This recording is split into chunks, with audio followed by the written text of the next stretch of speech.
ഒരിക്കലും വിചാരിക്കാത്ത സ്ഥലത്തായിരിക്കും ഞാൻ നിൽക്കുക. BJP എണ്ണിക്കൂട്ടി വെച്ചിരിക്കുന്ന 10 സീറ്റിൽ ഒരു സീറ്റ് കൂടി എക്സ്ട്രാ ആഡ് ഓൺ ചെയ്യും. ഞാൻ ചെയ്യിപ്പിക്കുന്നത് നേരെ കോണി കയറി പാർട്ടി ഫുൾ ചോപ്പ് മയം. എനിക്കിതിന് കാണുമ്പോൾ എന്തോ ഒരു മാതിരിയായിരുന്നു. എനിക്കതോട് ഇതുവരെ ഡൈജസ്റ്റ് ചെയ്യാത്തൊരു പാർട്ടിയായിരുന്നു. Then എന്തുകൊണ്ട് BJP? ഇലക്ട്രിക് വയർ വെള്ള വയറില്ല, അന്നത്തെ ആയുധം അതൊക്കെയായിരുന്നു. അത് 2 മടക്കിയിട്ട് ഒരു കെട്ട കെട്ടി അരയിൽ കെട്ടും. ഇത് വെച്ചിട്ട് വീശി അടിക്കാനൊക്കെ വെച്ചിരുന്ന അടയ്ക്കാൻ മുറിക്കുന്ന പിച്ചാത്തി ഉണ്ടായിരുന്നു. അതൊക്കെ അരയിൽ നിക്കറിൻ്റെ ഇടയിൽ തിരികിട്ടാണ് പോയിരിക്കുന്നത്. ഒന്നും ഉപയോഗിക്കാൻ സമയമില്ല, അത്ര അടിയായിരുന്നു. മല്ലിയ ചേച്ചി നാളിരുന്നിട്ട് അതിനെങ്ങനെ വാക്കിന് സ്ഥിരത വേണ്ടേ, അങ്ങനെ പാർട്ടി ചാടി മല്ലിയ ചേച്ചിക്കുള്ളത് ഞാൻ പറയുന്നത് മല്ലിയ ചേച്ചിക്ക് അറിയില്ല, ഞാൻ ഒരു പാർട്ടിയിലും ഉണ്ടായിരുന്നു. ശരി, കുറച്ച് രാഷ്ട്രീയത്തിലേക്ക് വരാം. മേജർ രവിക്ക് റിട്ടയർഡ് ആവും, ദെൻ സിനിമ, 3 ഓപ്ഷൻ ഇങ്ങനെ മുന്നിൽ നിൽക്കുകയാണ്. അത് കേരളത്തിലാണ് നമ്മൾ നിൽക്കുന്നത്. ഇടതുപക്ഷത്തിൽ പോയാൽ 2 കൈ നീട്ടി അവർ സ്വീകരിക്കും. കോൺഗ്രസ് രാഷ്ട്രീയത്തിലേക്കാണെങ്കിലും മേജർ രവിക്ക് സ്പേസ് ഉണ്ട്. ദെൻ എന്തുകൊണ്ട് BJP? BJP എന്നുള്ളത് ബേസിക്കലി BJP വാജ്പേയി സാഹിബിനെ എനിക്ക് അന്നത്തേക്ക് നേതാവിൽ വളരെയധികം റെസ്പെക്റ്റായിരുന്നു. അന്നും BJPയുടെ ചായ്മയുണ്ട്. കുട്ടിക്കാലത്ത് പഠിക്കുന്ന സമയത്ത് വെട്ടനാട് സ്കൂളിലാണ് നമ്മൾ രാഷ്ട്രീയം തുടങ്ങുന്നത്. 8ാം ക്ലാസ്സിലും 8ല്ല 9ലും 9ലും 10ലും 9 എന്ന് പറഞ്ഞാൽ 9 തോറ്റ് ഞാൻ. അപ്പോൾ 2 വർഷം 9 വേണ്ടി വന്നു. അങ്ങനെ ഞങ്ങളുടെ ഒരു ഗ്രൂപ്പ് എന്ന് പറഞ്ഞു കഴിഞ്ഞാൽ മാക്സിമം അവിടുത്തെ പിള്ളേർ, എൻ്റെയൊക്കെ ഫ്രണ്ട്സ്, തല്ലുകൂടാനും പിടിക്കാനൊക്കെ പോകുന്ന പാർട്ടീസ് എല്ലാം KSUക്കാരായിരുന്നു. അങ്ങനെ ഞാനും KSU, അവർക്ക് തന്നെ വേണം. അങ്ങനെ ഒരു ദിവസം എന്നെ KSU പാർട്ടിയിൽ നിന്ന് പുറത്താക്കി. ടെറർ കൂടിയിട്ടുണ്ട്. അതെന്ത് പറ്റിയെന്ന് വെച്ചാൽ അവിടെ ഒരു AEO വന്നു. അന്ന് ഞങ്ങളുടെ ഷിഫ്റ്റിൻ്റെ സമയത്ത് വെട്ടനാട് സ്കൂളിൽ പൈസയ്ക്ക് പിരിച്ച് 5-5 രൂപ വെച്ചിട്ട് എല്ലാ സ്റ്റുഡൻസിൻ്റെയും പിരിച്ചു. ഇവർ ഷിഫ്റ്റ് മാറ്റിയിട്ടില്ല, ബിൽഡിംഗ് കെട്ടിയിട്ടില്ല, ബെഞ്ച് വാങ്ങിച്ചു കൊടുത്തില്ല. അപ്പോൾ AEO വന്നപ്പോൾ നമ്മൾ ഗരാവ് ചെയ്തു. ഹെഡ് മാസ്റ്റർ റൂമിൽ ഇരിക്കുമ്പോൾ നമ്മൾ വാതിൽ പൂട്ടി. അപ്പോൾ ഈ ടീച്ചർ, ഈ AEO ജനലിൻ്റെ അടുത്താണ് ഇരിക്കുന്നത്. അപ്പോൾ അവർക്ക് കഴിക്കാൻ വേണ്ടി ചായയും നേന്ത്രപ്പഴവും വെച്ചിട്ടുണ്ട്. അപ്പോൾ ഇത് പൂട്ടിയിട്ട് ഞാൻ ആദ്യം ചെയ്ത ആ നേന്ത്രപ്പഴവും ചായയും അതിൽ കൊണ്ടെടുത്ത് നേന്ത്രപ്പഴം അടിച്ച് ചായ കിട്ടിയില്ല, കാരണം ഗ്ലാസ് പറിച്ച് അത് പഠിച്ചിട്ട് ആ ജോഷിന് പോകുന്ന സമയത്ത് നമ്മൾ പരിപാടിയൊക്കെ ചെയ്ത് ബാക്കി നിങ്ങളെന്താ ചെയ്തത്, പോകുന്നതിനെ കിടക്കടയെന്നൊരു കല്ലെടുത്തൊരു ഒറ്റയർ വെൻറ്റിലേറ്റർ പൊട്ടി സ്കൂളിൻ്റെ. അത് പ്രശ്നമായി. KSUക്കാർ പറഞ്ഞു, നീ എന്തിനാണ് ഇത് പൊട്ടിച്ചതെന്ന്. ഞാൻ പറഞ്ഞത് ഇല്ല, നിന്നെ പാർട്ടിയിൽ നിന്ന് പുറത്താക്കിയിരുന്നു. പാർട്ടിയിൽ നിന്ന് പുറത്താക്കി എന്ന് പറഞ്ഞ് ഞാൻ ഒറ്റപ്പെട്ടു. അങ്ങനെ വീട്ടിലേക്ക് പോകണം, പട്ടാമ്പിക്ക് ഞാങ്ങാട്ടിലേക്ക് പോകാൻ വേണ്ടി ബസ് സ്റ്റാൻഡിൽ എത്തുമ്പോഴത്തേക്കും SFIയുടെ മാർക്സിസ്റ്റ് പാർട്ടിയുടെ ഓഫീസുണ്ട് അവിടെ. അന്ന് ചേക്കുട്ടിക്ക് ആരൊക്കെ ആയിരുന്നു അവിടെ. കയ്യോടെ എവിടെ നേരെ കോണി കയറി പാർട്ടി ഫുൾ ചോപ്പ് മയം. എനിക്കിതിന് കാണുമ്പോൾ എന്തോ ഒരു മാതിരിയായിരുന്നു. എനിക്കതോട് ഇതുവരെ ഡൈജസ്റ്റ് ചെയ്യാത്തൊരു പാർട്ടിയായിരുന്നു. നിന്നെ SFIയിൽ എടുത്തിട്ടാ വളരെ പെട്ടെന്ന് അപ്പം ബസ് സ്റ്റാൻഡിലെത്തിയില്ല, അതിന് മുമ്പ് തന്നെ ഇങ്ങോട്ടായി. അന്നൊക്കെ തീരുമാനം അങ്ങനെയാണ് എടുത്ത്. പിന്നെ കാണുന്നത് എന്താ വെച്ചാൽ ഞാൻ താഴത്തേക്ക് കയറിയാണ് ഇവരൊക്കെ കൂടെ കുട്ടിയാരാണ്. അവരൊന്നും ഇപ്പോൾ പേപ്പർ കച്ചവടത്തൊക്കെ കുട്ടിയാരനായിരുന്നു അന്ന് SFIയുടെ. ഞങ്ങൾ പുറത്ത് ബസ്സിൻ്റെ അടുത്ത് എത്തുമ്പോഴത്തേക്കും KSUവിൻ്റെ പിള്ളേർ നോക്കുമ്പോൾ കുട്ടിയാരനും ഗ്യാങ്ങുമാണ് രവീനിയും കൊണ്ട് നടക്കുന്നത്. ബസ് കയറി പോയി, തിരിച്ച് പിറ്റേ ദിവസം വരികയാണ്. ലാൻഡ് ആവുന്ന സമയത്ത് SFIക്കാർ എന്നെ കൊണ്ടുവരികയാണ് ഇങ്ങോട്ട്. എൻ്റെ പൊന്നൊരു അടി നടന്നിട്ടുണ്ട്. അടിയെന്ന് പറഞ്ഞു കഴിഞ്ഞാൽ അന്ന് വീട്ടിൽ നിന്ന് ഈ നമ്മുടെ ഈ ഇതുണ്ടല്ലോ വയറ്, ഇലക്ട്രിക് വയർ, വെള്ള വയറില്ല, അന്നത്തെ ആയുധം അതൊക്കെയായിരുന്നു. അത് 2 മടക്കിയിട്ട് ഒരു കെട്ട കെട്ടി അരയിൽ കെട്ടും. ഇത് വെച്ചിട്ട് വീശി അടിക്കാനൊക്കെ. അതാണ് അന്നത്തെ ഞങ്ങളുടെ ആയുധങ്ങൾ. ഇന്നത്തെ വെട്ടുകത്തി മരകായുധമാണെന്ന്. സൈക്കിളിൻ്റെ ചെയിൻ ഇതൊക്കെ ഉണ്ട് കയ്യിൽ. പിന്നെ അമ്മൂമ്മ വെച്ചിരുന്ന അടയ്ക്കാൻ മുറിക്കുന്ന പിച്ചാത്തി ഉണ്ടായിരുന്നു. അതൊക്കെ അരയിൽ നിക്കറിൻ്റെ ഇടയിൽ തിരികിട്ടാണ് പോയിരിക്കുന്നത്. ഒന്നും ഉപയോഗിക്കാൻ സമയമില്ല, അത്ര അടിയായിരുന്നു. അടി കൊണ്ട് എന്നിട്ട് ചോദിക്കുന്നതാണ്, നീ എങ്ങനെയാ SFIയിൽ പോയി? ഇതാണ് ഇപ്പോഴത്തെ പ്രശ്നം. ഇപ്പോൾ എന്നെ പുറത്താക്കി നീ SFIയിൽ എങ്ങനെ പോയി എന്നുള്ളതാണ്. അങ്ങനെ അങ്ങോട്ടും ഇങ്ങോട്ടൊക്കെ ആയി. കുറെ അങ്ങോട്ടും കിട്ടി, കുറെ അങ്ങോട്ടും കിട്ടി. അടിക്കുന്ന പോലെ SFI എൻ്റെ ഫ്രണ്ട്സ് കൊടുക്കുന്നു ബെന്മാർക്ക്, മറ്റന്മാർ ഓടിയിരിക്കുന്നു. കേടാ ക്ലാസ്സിൽ എല്ലാവരും കൂടെ ക്ലാസ്സിൽ കയറി നീ കേസിൽ തന്നെയാണ് കേട്ടോ. പുറത്തേക്ക് ഇറങ്ങിയിട്ട് പിന്നെ നമ്മൾ ഷൗട്ട്, SFI എവിടെ? ഇതായിരുന്നു കുട്ടിക്കാലം. ഓക്കെ. പക്ഷേ ഇത് കഴിഞ്ഞ് ഞങ്ങൾ വീട്ടിലെത്തുമ്പോൾ ഈവനിങ് ആയിക്കഴിഞ്ഞാൽ ഞങ്ങാട്ടി കൂത്തുമാടത്തിൻ്റെ പിറകിൽ ബാലശാഖ ഉണ്ടായിരിക്കും. ഈവനിങ്ങിൽ അവിടെ പോകും. അവിടെ പോയി കഴിഞ്ഞാൽ ഇന്നിപ്പോൾ കൃഷ്ണേട്ടൻ തിരുവല്ലയുണ്ട്, മൂപ്പര് വയ്യാതിരിക്കുകയാണ്. അന്ന് അദ്ദേഹമായിരുന്നു ശിക്ഷക്കൊക്കെ. അപ്പം നമ്മൾ അങ്ങനെ ആ ശാഖയിൽ കൂടെ ഒരു ഡിസിപ്ലിൻ വരുന്നുണ്ട്. അവിടെ ഒരു കിളിത്തട്ടുകളി എല്ലാം ഉണ്ട്. നമ്മൾ ഗണഗീതം പാട് എല്ലാ പരിപാടിയും നമ്മൾ ആ ഒരു ഡിസിപ്ലിനാണ്. 5 മണിക്ക് കൃത്യം ശാഖ ധ്വജം പൊക്കി താദ്യം 6 മണിയാകുമ്പോഴത്തേക്കും കൃത്യമായിട്ട് വിട്ടത്. ഈ ഡിസിപ്ലിനൊക്കെ അവിടെ ഇങ്ങനെ വരുന്നുണ്ട്. സ്കൂളിൽ പോയാൽ KSU സംസ്ഥാന സമ്മേളനത്തിനൊക്കെ പോകാൻ വേണ്ടി പിരിവിനൊക്കെ പോയിട്ടുണ്ട് 10ാം ക്ലാസ് പഠിക്കുന്നത്. ഇപ്പൊ പലരും ഇതിന് ട്രോള് വരും, പല കോൺഗ്രസ്സുകാരുടെ കാവിക്കളസമാണ്. അല്ല, അപ്പൊ ഈ പാർട്ടി എന്ന് പറഞ്ഞാൽ ഇതൊക്കെ സ്കൂൾ പഠിക്കുന്നത്. അല്ല, ഇപ്പം അങ്ങ് പറയുന്ന വർഷങ്ങൾക്ക് മുമ്പുള്ള കാലമാണ്. ഞാൻ എന്റെ ചെറുപ്പത്തിലും ഞാൻ ശാഖയിൽ പോയിട്ടുണ്ട്. പിന്നെ ഞാൻ പാർട്ടിക്കാരനൊന്നും ആയിട്ടൊന്നുമല്ല, സുഹൃത്തുക്കൾ കളിക്കാം, അവിടെ പോയി കളിക്കാം. പല കളികളും ഉണ്ടായിരിക്കും, ഒരാൾ ഉണ്ടായിരിക്കും, ഇതൊക്കെയാണ്. അന്ന് ഇവർ പറയുന്ന പോലുള്ളതൊന്നുമല്ല. പക്ഷെ രാത്രി ആകുമ്പോഴാണ്, രാത്രി ശാഖ വരുമ്പോൾ നമ്മൾ സീനിയറായി ഡണ്ട യൂസ് ചെയ്യാൻ ഇതിനൊക്കെ പഠിപ്പിക്കുന്നത്. ഇത് സ്കൂൾ ഞാൻ തോറ്റു, അതോടെ പാർട്ടി രാഷ്ട്രീയം കഴിച്ചു. KSU ഇല്ല, SFI ഇനി വയറ്റിപ്പഴപ്പ്. അങ്ങനെയാണ് നാട് വിട്ടു പോയിട്ട് ബോംബെ പോയി. അവസാനം പിന്നെ പട്ടാളത്തിൽ കയറി കഴിഞ്ഞാലോ നമ്മൾ ആ പെട്രിയോട്ടിക് ലൈനിലാണ് പോകുക. അവിടുന്ന് പിന്നെ അവിടെ അന്നൊക്കെ എന്ന് വെച്ചാൽ കമ്മ്യൂണിസ്റ്റുകാരാണെങ്കിൽ പട്ടാളത്തിൽ കയറ്റില്ല. എൻക്വയറി ഉണ്ട്. മാർക്സിസ്റ്റ് പാർട്ടിയുടെ എന്തെങ്കിലും ചായ്മ ഉണ്ടെങ്കിൽ പട്ടാളത്തിൽ കയറ്റില്ല. ഇത് 75കളിലൊക്കെ ഉള്ളൊരു സംഭവമായിരുന്നു. എൻക്വയറി പോലീസുകാർ വന്ന് ചോദിക്കും. അപ്പോൾ നമുക്ക് ആ ചരിത്രമൊന്നും ഇല്ലായിരുന്നു. അതുകൊണ്ട് കുഴപ്പമില്ലാതെ പോയി.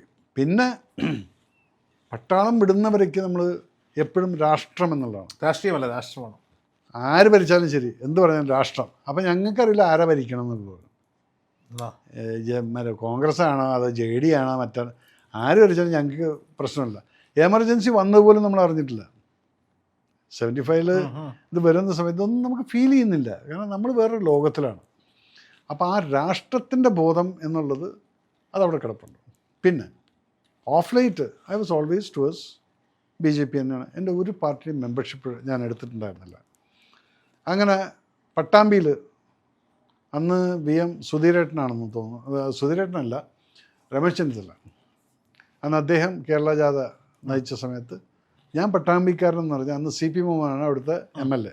മുഹമ്മദ് എന്നെ അടുത്ത്, രവി എന്നെ ഒന്ന് ആദരിക്കണം. ഞാൻ വരാലോ വെക്കുക, ഞാൻ അവിടെ പോകുന്നു. മൂപ്പരുടെ അതൊന്നും വീട്ടിൽ ഫോട്ടോ ഒക്കെ ഉണ്ട്, എനിക്ക് ആശംസകളൊക്കെ പറഞ്ഞിട്ടുണ്ട്. അത് കഴിഞ്ഞിട്ട് അന്നും പ്രശ്നമൊന്നുമില്ല. പിന്നെ എവിടെ പ്രശ്നം വന്നതെന്ന് ചോദിച്ചു കഴിഞ്ഞാൽ അപ്പോഴും ഞാൻ പാർട്ടിക്കാരനൊന്നുമില്ല.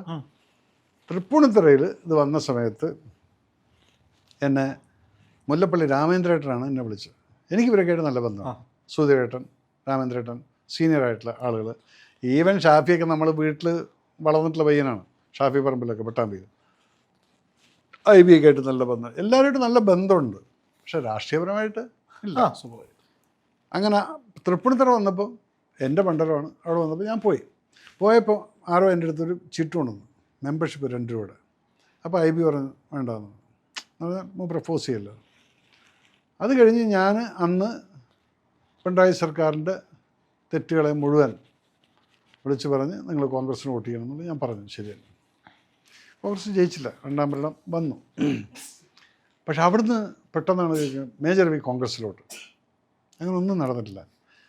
ഇവിടെ ഇപ്പം ഒരു മല്ലിക ചേച്ചി നാളിരുന്നിട്ട് അതിനെങ്ങനെ വാക്കിന് സ്ഥിരത വേണ്ടേ, അങ്ങനെ പാർട്ടി ചാടി മല്ലിക ചേച്ചിക്കുള്ളത് ഞാൻ പറയുന്നതെന്ന് വെച്ചാൽ മല്ലിക ചേച്ചിക്ക് അറിയില്ല, ഞാൻ ഒരു പാർട്ടിയിലും ഉണ്ടായിരുന്നില്ല. അത് കഴിഞ്ഞിട്ട് അതിന് മുമ്പേ എന്ത് പറ്റി, P. രാജീവ് എൻ്റെ ഫ്രണ്ടാണ്. അദ്ദേഹത്തിൻ്റെ ഇലക്ഷൻ ക്യാമ്പയിന് തുടക്കത്തിന് നോർത്ത് റെയിൽവേ സ്റ്റേഷൻ്റെ അടുത്ത് ഞാനൊന്ന് ഡൽഹിക്ക് പോവാണ്. അപ്പോൾ എനിക്ക് ഫ്ലൈറ്റും പിടിക്കണം. ഞാൻ കരുതിച്ചത് സഖാക്കളൊക്കെ ആകെ അന്തപ്പെട്ടിരിക്കുകയാണ്. ഞാൻ പോയിരിക്കുന്ന ആസ് എ സെലിബ്രിറ്റിയാണ്. അവിടെ പോയിട്ട് ലെനിസം എന്താണ്, മാർക്സിസം എന്താണ്, എനിക്കൊരു പുണ്ണാക്കം അറിയില്ല. ഞാൻ അവിടെ പോയി പറഞ്ഞു രാജീവ് എന്ന വ്യക്തി ആരാണ്, അദ്ദേഹം കഴിഞ്ഞ രാജ്യസഭ MP ആയിരുന്ന സമയത്ത് കൊച്ചിക്ക് വേണ്ടി എന്തെല്ലാം ചെയ്തു, അപ്പം നിങ്ങൾ അദ്ദേഹത്തെ വോട്ട് ചെയ്ത് ജയിപ്പിക്കണം. ഇത് IBയുടെ പ്രശ്നമായി. IB എൻ്റെ ഫ്രണ്ടാണ്. പക്ഷെ ഞാനിത് എന്നെ വിളിച്ച് ഇത് വിളിച്ചപ്പോൾ ഞാൻ പോയി ഇത് പ്രസംഗിച്ച് ഞാൻ പോരും ചെയ്തു. അവിടെയും പറഞ്ഞില്ല ആരും ഞാൻ മാർക്സിസ്റ്റ് പാർട്ടി പോയി എന്നുള്ളത്. അപ്പോൾ എവിടെ നിന്നാണ് ഈ സംഭവം വന്നിട്ട് ഈ കോൺഗ്രസ്സിലോട്ട് പോയി എന്നുള്ളതിന് ശേഷം അപ്പോൾ അവിടെ ഉണ്ടായിരുന്നൊരു പൊളിറ്റിക്സ് ഞാൻ പോയിട്ടുണ്ടായിരുന്നില്ല എവിടെയും. എൻ്റെ ആദ്യത്തെ പാർട്ടി മെമ്പർഷിപ്പ് ഞാൻ എടുക്കുന്നത് തന്നെ JP നദ്ദാജി എന്നെ 2023 ഡിസംബർ 26 ഡൽഹിക്ക് വിളിക്കുന്നു. സുരേന്ദ്രനാണ് പാർട്ടി പ്രസിഡന്റ്. സുരേന്ദ്രൻ ഇവിടെ വന്നിട്ട് രവിടാ ഇന്ന ദിവസം വരണമെന്ന് പറഞ്ഞ് ഞാൻ പോകുന്നു. അദ്ദേഹത്തിൻ്റെ വീട്ടിൽ വെച്ചിട്ടാണ് എനിക്ക് ആർട്ട് ബൊക്കെട്ട് നമ്മൾ സ്വീകരിക്കുന്നത്. ഇതിനെപ്പോലും ഇവർ വ്യാഖ്യാനിച്ചിരിക്കുന്നത് എന്താണ്, ഞാൻ പാർട്ടി ചാടി അത് എല്ലാം ആയിക്കോട്ടെ പറഞ്ഞോട്ടെ, വിവരമില്ല. നമ്മൾ നേരത്തെ പറഞ്ഞു കുറേ കാര്യങ്ങൾ വിവരമില്ലായ്മ കൊണ്ട് പറയുമ്പോഴത്തേക്കും. ബട്ട് എന്തുകൊണ്ട് എന്നുള്ളത് ഞാൻ നോക്കുന്ന സമയത്ത് 2014 വരയ്ക്ക് നമ്മളൊരു 10 വർഷം ഒരു കറപ്ഷൻ്റെ ഒരു ഉച്ചകോടി കണ്ടിട്ടുണ്ട്.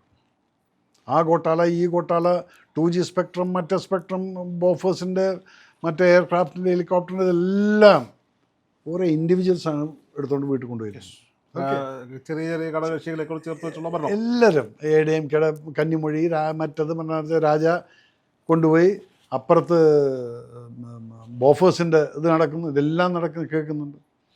ഇവിടെ വന്നതിന് ശേഷം 2014 തൊട്ടിട്ട് താൻ പറ ഒരു അഴിമതി കേസ് പറഞ്ഞിട്ടുണ്ടെങ്കിൽ പറ. ഇല്ല. ഞാനൊക്കെ ജമ്മുവിൽ ശ്രീനഗറിൽ സർവീസ് ചെയ്യുന്ന സമയത്ത് ഒരിക്കലും സ്വപ്നം കണ്ടിട്ടില്ല അങ്ങോട്ട് റെയിൽവേ ലൈൻ വരുമെന്നുള്ളത്. കാരണം പറ്റില്ല, അങ്ങനെയുള്ള മൗണ്ടൻസാണ്. അതിലാണ് കെട്ടിപ്പൊക്കിട്ട് സാധനം മഞ്ഞക്കൂടെ വന്ദേ ഭാരത് പോകുന്നത്. ഈ ഡെവലപ്മെൻറ്റ് 10 വർഷത്തിൽ ചെയ്യാൻ പറ്റുമെങ്കിൽ ഈ വ്യക്തി ഇരുന്ന് കഴിഞ്ഞാൽ എന്തായിരിക്കും? ഈ വ്യക്തിയുടെയാണ് ഞാനിപ്പോൾ പറയുന്നത്, മോദി. പക്ഷെ മോദിയുടെ ആ മോദിജി അമിത്ഷാ കോമ്പിനേഷൻ ഇതൊരു നല്ല കോമ്പിനേഷൻ. ഇരട്ട ഇഞ്ചൻ പിടിച്ചിട്ടുള്ളത് തന്നെയാണ്, ഒരു സംശയമില്ല. അപ്പോൾ ഇത് രണ്ടും കൂടി ഇത് ചെയ്യുമ്പോൾ അപ്പുറത്ത് നിങ്ങൾ കിടന്നിട്ട് എന്ത് കോമാളിത്തരം കാണിച്ചാലും നിങ്ങൾ മസിൽ കാണിച്ചുകൊണ്ട് പെരുപ്പിച്ചിട്ടൊന്നും ഒരു കാര്യമില്ല. കഴിഞ്ഞ ലോക്സഭാ തെരഞ്ഞെടുപ്പിൽ ഒന്ന് ചെറുതായിട്ടൊന്ന് പതറി. അതെന്താണെന്ന് വെച്ചാൽ എവിടെയാണ് പതറി എന്നുള്ളത് ചോദിച്ചാൽ സാധാരണക്കാരെ കുറച്ചുകൂടി കോൺഗ്രസ് ചേർത്ത് പിടിക്കാൻ ശ്രമിച്ചു. അതാണ് അവിടെ ആ ഒരു യാത്രയും ഇതൊക്കെ ചെയ്തപ്പം വേറൊരു ലെവലിലേക്ക് അങ്ങനെ കൊണ്ടുപോയി. അതിൽ ഒരു 100 സീറ്റ് അങ്ങ് പോയി, അത്രയേ ഉള്ളൂ. പക്ഷെ ഇന്നിപ്പോൾ അവർ മടുത്തു. കാരണം ഇവരുടെ നേതാവ് ആ പാർലമെൻറ്റ് കാട്ടിക്കൂടുന്ന കോപ്രായങ്ങൾ കാണുന്ന സമയത്ത് ജനങ്ങളടക്കം പാർലമെൻറ്റിൽ ഇങ്ങനെയാണ്. പാർലമെൻറ്റിൽ ഒരാളോട് സംസാരിക്കാൻ ചില എത്തിക്സ് ഉണ്ട്. അതുപോലും മറന്നുകൊണ്ട് ഒരു ഒപ്പോസിഷൻ ലീഡർ സ്പീക്കർ പറയുന്നത് you are an opposition leader when you speak. നിങ്ങളുടെ പാർട്ടിയിൽ നിന്ന് പോലും ഒരാൾ എഴുന്നേറ്റ് നിൽക്കരുത്. അവിടെയാണ് നമ്മൾ കാണുന്നത്. ഇങ്ങനെ നിൽക്കുന്നു, കേസി വേണം പോലെ ഒപ്പം നിൽക്കുന്നു. ഇതിന് ചില ഡെക്കോറംസ് നമ്മൾ സ്കൂളിൽ പഠിപ്പിക്കുന്നുണ്ട്. അതൊക്കെ ഓർത്ത് വെക്കണം ആദ്യം. ഇന്നത് ചെയ്യാൻ പാടില്ല. സ്പീക്കർ സംസാരിക്കുമ്പോൾ സ്പീക്കറിനോട് ചോദിച്ചു കഴിഞ്ഞാൽ സ്പീക്കറിനോട് മാത്രമേ സംസാരിക്കാൻ പാടുള്ളൂ. Face to face question answer കൊടുക്കരുത്. ഇതൊക്കെ നമ്മളെ പഠിപ്പിച്ചിട്ടുള്ളതാണ്. അതുപോലും മറന്നുകൊണ്ടാണ് ഇന്നിപ്പോൾ പാർലമെൻറ്റ് നടക്കുന്നത്. അപ്പോൾ അങ്ങനെയുള്ള പാർട്ടിയുടെ കൂട്ടത്തിൽ എനിക്ക് ഒരിക്കലും പോകാൻ പറ്റില്ല. പക്ഷേ മേജർ രവി കേരളത്തിലാണ്. കേരളത്തിൽ എന്താണ് കേരളത്തിൽ BJPയുടെ അതൊക്കെ കേരളത്തിൽ BJP വരും. കേരളത്തിൽ കോൺഗ്രസ് നല്ല നേതാക്കന്മാരുണ്ടായിരുന്നു, ഇപ്പോഴും ഉണ്ട്. പക്ഷെ നിങ്ങളെല്ലാം ഇവരുടെ പല്ലുപോയ സിംഹം എന്ന് പറഞ്ഞ് മുക്കിലിരുത്തിയിരിക്കുകയാണ്. അതിൽ പലരും നിങ്ങൾ അഡ്വൈസ് വാങ്ങിച്ചുകൊണ്ട് അവരെ കാരണസ്ഥാനത്ത് ഈ RSS ഒക്കെ ചെയ്യുന്നവർ അവർ ആ കാരണസ്ഥാനത്ത് അവരുടെ അഡ്വൈസ് വാങ്ങിച്ചുകൊണ്ട് BJPയിൽ നമ്മൾ കണ്ടിട്ടുള്ളത്. അതുപോലുള്ള കാര്യം ചെയ്യാതെ ഈ പബ്ലിക്കിൽ കിടന്ന് അടിക്കുന്ന കാണുന്ന സമയത്ത് എവിടേക്കാണ് ഇവർ പോകുന്നത്? BJPയിൽ ഒന്നും ഉണ്ടായിരുന്നില്ല കേരളത്തിൽ, അല്ലേ? യെസ്. അപ്പോൾ മാറ്റങ്ങൾ കാണുന്നില്ലേ നിങ്ങൾ? അല്ല, ഞാൻ അങ്ങ് ഈ പ്രചരണത്തിൻ്റെ കഥ പറയുമ്പോൾ ഞാൻ എൻ്റെ മനസ്സിലൂടെ ഓടിയൊരു മുഖം സുരേഷ് ഗോപിയുടേതാണ്. VS അച്യുതാനന്ദൻ മത്സരിക്കുമ്പോൾ VSന് വേണ്ടിയും ഇപ്പുറത്തെ കോൺഗ്രസിന് വേണ്ടി ഒരേ സമയം പ്രചരണം നടത്തിയിട്ടുണ്ട്. പിന്നീട് കാലം കടന്നു പോയപ്പോൾ പിന്നീട് അദ്ദേഹം BJPയിലേക്ക് പോന്നു, മത്സരിച്ച് പരാജയപ്പെട്ട് പിന്നീട് ജയിച്ച് കേന്ദ്രമന്ത്രിയാകുന്ന കാഴ്ച നമ്മുടെ മുന്നിലുണ്ട്. നാളെ മേജർ രവി അങ്ങനെ ഞങ്ങളൊരു കേന്ദ്രമന്ത്രിയായോ ഇല്ല പ്രതീക്ഷിക്കാമോ? എനിക്ക് നിങ്ങളൊന്നും തരണ്ട. 2-3 പ്രാവശ്യം ലോക്സഭയ്ക്കും ഇതിനു വേണ്ടി പാർട്ടി തന്നെ. കഴിഞ്ഞ പ്രാവശ്യം ലോക്സഭയ്ക്ക് ഞാൻ മണ്ണാർക്കാട് പ്രചരണം നടത്തിക്കൊണ്ടിരിക്കുന്ന സമയത്താണ് എനിക്ക് കോൾ കിട്ടുന്നത്. ഞാൻ മലയോര കർഷകരുടെ വീട്ടിൽ ആൾക്കാരെ വിളിച്ചിട്ട് അവരുടെ പ്രശ്നങ്ങൾ കേൾക്കുകയായിരുന്നു. ഈ പന്നിശല്യം അത് ഇതെന്നെല്ലാം പറഞ്ഞു. അപ്പോഴാണ് സുരേന്ദ്രൻ്റെ കോൾ വരുന്നത്. രവേട്ടാ, സ്ഥാനാർത്ഥിക്കുള്ള പേര് കൊടുക്കുകയാണ്, നോ എന്ന് പറയരുതെന്ന്. ഞാൻ പറഞ്ഞു, സുരേ പ്ലീസ്, എനിക്ക് വേണ്ട മോനെ, എന്നെ പറ്റില്ല, സമയമില്ല, ഇനി എന്തെങ്കിലും ചെയ്യാൻ. ഇല്ല, അത് പാർട്ടി തീരുമാനിച്ച പിന്നെ ഒന്നും പറയാൻ പറ്റില്ല. ഞാൻ മിണ്ടാതെ അവിടെ ഇരുന്നു. അങ്ങനെ പാലക്കാട് വന്നു ഞാൻ ഒഴിവായി. പിന്നെ എറണാകുളത്താണ്, നിങ്ങൾ കേട്ടാണ്, ലാസ്റ്റ് 15 ദിവസമുള്ളപ്പോഴാണ് എറണാകുളം അനൗൺസ് ആയത്. അതെൻ്റെ പ്രശ്നമായിരുന്നു. ഞാൻ എസ് എന്ന് പറയുന്നില്ല, സുരേന്ദ്രനർക്ക് കട്ടയ്ക്ക് അവിടെ പറയാനും പറ്റുന്നില്ല. അവസാനം ഡൽഹിയിൽ നിന്ന് പറഞ്ഞു, അദ്ദേഹത്തിനില്ലെങ്കിൽ നിങ്ങൾ വേറെ ആരെങ്കിലും നിർത്തുമെന്ന് പറഞ്ഞു. അങ്ങനെയാണ് രാധാകൃഷ്ണൻ ചേട്ടനെ നിർത്തിയിട്ട് 15 ദിവസമേ പാദത്തിനും കിട്ടിയുള്ളൂ, ഒന്നും കിട്ടിയില്ല. അപ്പം എനിക്കിപ്പോഴും ഇല്ല, രാഷ്ട്രീയത്തോട് താല്പര്യമില്ല. ഇല്ല. ഇപ്പം ഉണ്ട്. ഇപ്പം ഉണ്ട്. ഇപ്പം എന്തേന്നറിയോ, എനിക്കുണ്ടായിരുന്നില്ല. പക്ഷെ ഇപ്രാവശ്യം എൻ്റെ അടുത്ത് സംസാരിച്ചിട്ട് പറഞ്ഞു, ഇപ്രാവശ്യം നോന്ന് പറയരുത്, ഓക്കെ. നിങ്ങൾക്ക് ഇഷ്ടമുള്ളൊരു സ്ഥലം പറഞ്ഞു എന്ന് പറഞ്ഞു. അപ്പം അങ്ങനെ ഇഷ്ടമുള്ള, അങ്ങനെയാണ് നിങ്ങൾ ഈ കേൾക്കുന്നത്, തൃപ്പൂണിത്തുറ, പാലക്കാട് എന്നൊക്കെ പറഞ്ഞ് ഇങ്ങനെ കേൾക്കുന്നു. ഞാൻ പറഞ്ഞ് എനിക്ക് വേണ്ട ഈ 2 സ്ഥലം. എനിക്ക് നിങ്ങൾ സാധ്യതയുണ്ട്, നിങ്ങൾ സാധ്യത നിങ്ങൾ പറഞ്ഞ് എനിക്ക് വേണ്ടെങ്കിൽ, എനിക്ക് സാധ്യതയുള്ള സ്ഥലം വേണമെങ്കിൽ. ഇല്ല, അതൊക്കെ അവസ്ഥ നമുക്കറിയാം. അത് ഇന്നലെ അവിടെ കോൺഗ്രസിൻ്റെ ഇടയിൽ ഒരു സംസാരം നടന്നിട്ടുണ്ട്. അവിടെ എൻ്റെ പേരാണ് വന്നിരിക്കുന്നത്. കോൺഗ്രസ്സുകാർ പറഞ്ഞു, അപ്പോൾ ഇങ്ങനെ VD സജഷൻ ചെയ്ത് മേജർ രവിയാണ് അവിടെ നിൽക്കുന്നതെന്ന് ചോദിച്ചു എന്നൊക്കെ. രമേശൊക്കെ ആണെങ്കിൽ ഓക്കെ, അവർ ചെയ്യട്ടെ. പക്ഷേ എനിക്കിവിടെ BJPയിലും കുറേ ആൾക്കാർക്ക് അവിടെ വേണമെന്നുള്ളത്. അപ്പോൾ എൻ്റെ ഇതെന്താണെന്ന് വെച്ചാൽ, നിങ്ങൾ ആരും തല്ലൂടാത്ത ഏതെങ്കിലും സ്ഥലം ഉണ്ടെങ്കിൽ ഞാനവിടെ പോയി നിന്നിട്ട് എന്തെല്ലാം മാറ്റങ്ങൾ വരുത്താൻ പറ്റുമെന്നുള്ളതും എൻ്റെ ഒരു പോളിസിയിൽ വല്ലതും ചെയ്യാൻ പറ്റുമെന്ന് ഞാൻ നോക്കട്ടെ. എനിക്ക് ഇലക്ഷന് വേണ്ടി നിന്നിട്ട് പൈസ ഉണ്ടാക്കി വീട്ടിൽ പോകാനൊന്നുമല്ല ഞാൻ നിൽക്കുന്നത്. ഞാൻ ജയിക്കാൻ വേണ്ടിയിട്ട് നിൽക്കുക. അതെവിടെയെന്നുള്ള അനൗൺസ് ചെയ്യുന്ന സമയത്ത് ദെൻ യു വിൽ സേ, രവേട്ടാ ഇതെന്തൊരു അത് നീ ഇങ്ങനെ പതുക്കെ പതുക്കെ പറയും. ഒരിക്കലും വിചാരിക്കാത്ത സ്ഥലത്തായിരിക്കും ഞാൻ നിൽക്കുന്നത്.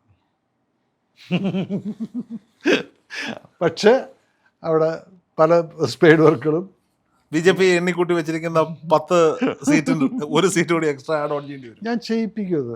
അങ്ങനെയാണ് പോവുക. ഞാൻ ഈ പല രാഷ്ട്രീയക്കാരും ഇപ്പോൾ ഗോവിന്ദ മാഷൊക്കെ ചിലപ്പോൾ പറയുന്ന കേൾക്കുമ്പോൾ എനിക്ക് ചിരി വരും.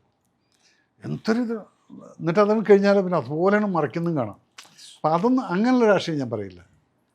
എനിക്കിവിടെ ഒരു സ്കോപ്പ് ഞാൻ ഉണ്ടാക്കിയെടുക്കും എന്നുള്ളതൊരു ഇതുണ്ട്.